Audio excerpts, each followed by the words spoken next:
It began with a whisper in the data, so faint, so subtle that at first it was dismissed as just another glitch in the constant background noise of the cosmos.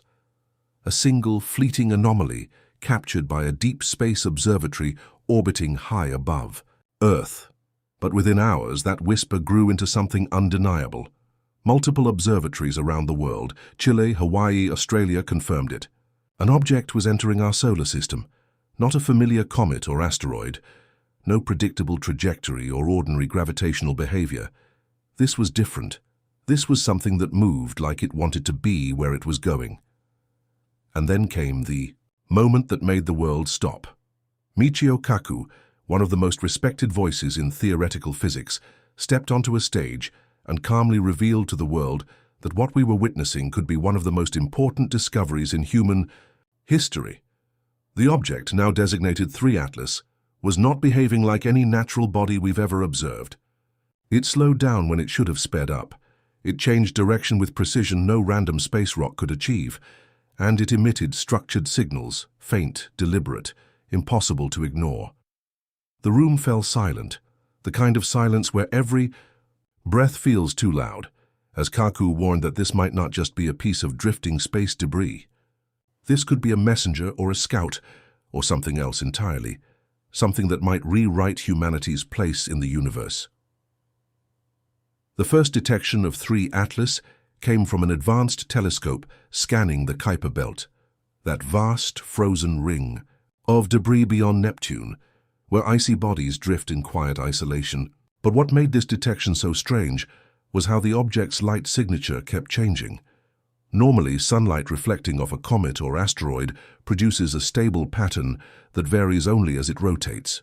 3 Atlas, however, showed irregular, but controlled fluctuations, almost as if the reflection itself was being manipulated. The initial thought was a sensor malfunction, yet the same anomaly appeared in multiple independent instruments thousands of miles apart. Soon its trajectory was locked in, and that's when things became truly unsettling. As it entered the gravitational influence of the Sun, it did not accelerate, as expected. Instead, it decelerated just slightly, but enough to send shock waves through the astrophysics community. This kind of maneuver would require a form of propulsion or drag control completely unknown to current human technology. And yet here it was, moving as if someone or something was at the helm, plotting a course through our system with deliberate care. Models showed that it was heading for a close encounter with Jupiter's magnetosphere, perfectly positioned to use the planet's immense gravity for a slingshot maneuver. This wasn't guesswork or luck. This was orbital mechanics, executed with precision, the kind of move we use in our own interplanetary missions, except this was not one of ours. As the object moved deeper into the solar system, the world's most sensitive radio telescopes began to pick up something unexpected. A faint but repeating electromagnetic pattern emanating from 3 Atlas. Natural objects emit radio noise all the time, usually in chaotic bursts caused by their interaction with cosmic rays or the solar wind. But this was different. This was ordered, structured, repeating at intervals that were too precise to be random. Even more intriguing, the signal was multi-layered, appearing simultaneously in radio, infrared, and microwave frequencies. This suggested not only advanced control over energy output, but also the possibility of multiple channels of information being broadcast at once. The James Webb Space Telescope locked its instruments onto the object and confirmed something extraordinary. Its surface absorbed sunlight far more efficiently than any known natural material, only to release that energy in carefully timed pulses of infrared radiation. To some, it looked like communication. To others, it was data transmission, perhaps back to wherever it came from. Michio Kaku drew a haunting analogy. If you found a perfectly shaped bottle floating in the middle of the ocean, you wouldn't assume the tides made it. You'd know it was made for a purpose. 3 Atlas was that bottle, drifting through the vast ocean of space, its message still locked inside. The next shock came when high-resolution imaging finally revealed the object's true form. 3 Atlas wasn't the irregular chunk of rock or ice we're used to seeing from deep space visitors. It had symmetry, it had angles, and its surface seemed to shift. Not chaotically like a tumbling asteroid, but smoothly, purposefully, almost like the sails of a ship adjusting to changing winds. This led to one of the most controversial theories yet. The possibility that Atlas was not entirely mechanical, but a hybrid of technology and biology. Its exterior appeared to be composed of advanced metamaterials capable of reconfiguring themselves in real time to optimize its position against solar winds, magnetic fields, and radiation pressure. Some experts suggested it could even self-repair, microscopic damage from micrometeoroid impacts. Others speculated that it might possess adaptive camouflage, altering its reflectivity to hide from detection until it chose otherwise. The implications of such engineering are staggering. It would mean its creators had mastered a level of design where the distinction between living organism and machine no longer exists. And if it could adapt like a living thing, then its journey through space might not just be a programmed route. It might be a choice.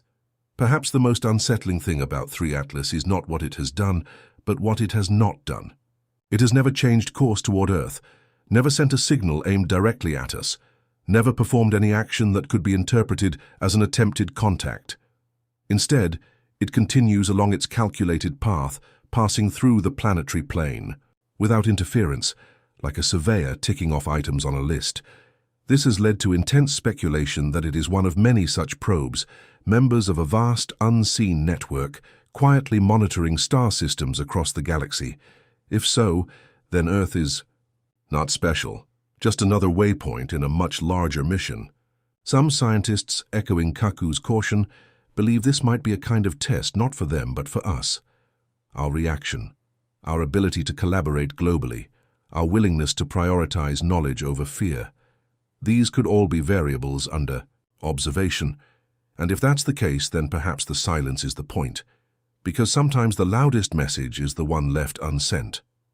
As Atlas moved deeper into the inner solar system, energy readings from multiple observatories began to reveal a behavior that defied conventional astrophysics. Most interstellar objects passively absorb and release solar radiation in predictable patterns, their thermal output rising steadily as they draw closer to the Sun. But Atlas appeared to be playing by its own rules. Its surface temperature did not climb consistently. Instead, it spiked and dropped at precise intervals, almost like a heartbeat. These thermal pulses were synchronized with bursts of electromagnetic energy, suggesting a deliberate conversion of sunlight into controlled energy discharges.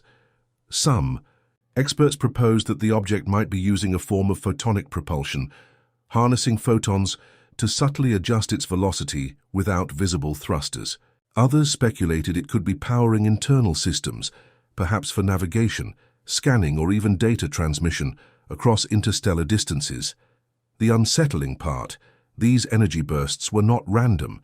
They seemed to align with its changing position relative to planetary magnetic fields, as though it were mapping or interacting with them intentionally. When data from the electromagnetic bursts was plotted over time, something remarkable and deeply disturbing emerged. The intervals between certain pulses followed patterns that corresponded to universal mathematical constants, pi, the golden ratio, and prime number sequences. These values are not only foundational in mathematics and nature, but they are also widely regarded as potential markers of intelligence in CT research, since they transcend language and culture. Michio Kaku himself pointed out that these patterns could function as a universal handshake, an unambiguous way for a civilization to say, "We understand the same truths you do," while skeptics argued that nature can produce apparent order through coincidence. The statistical probability of these patterns emerging by chance in this context was vanishingly small. The deeper implication was chilling. If these patterns were intentional, then Atlas wasn't just traveling through our solar system, it was leaving behind breadcrumbs, perhaps to see if we would notice. Further observations from the James Webb Space Telescope revealed that Atlas's surface did not simply reflect light, it manipulated it. The spectral analysis showed that different segments of its exterior were shifting their reflectivity in real time, altering their albedo depending on its position relative to the Sun and nearby planets. This adaptive skin, could allow it to regulate temperature, disguise its optical signature, or optimize energy absorption. The changes were too localized and too rapid to be caused by natural geological processes. They resembled the controlled behavior of engineered nanomaterials. Some scientists began to compare it to the sails of our own light-propelled spacecraft, except infinitely more advanced, capable not only of capturing light but of bending it around itself, effectively cloaking parts of its structure from detection.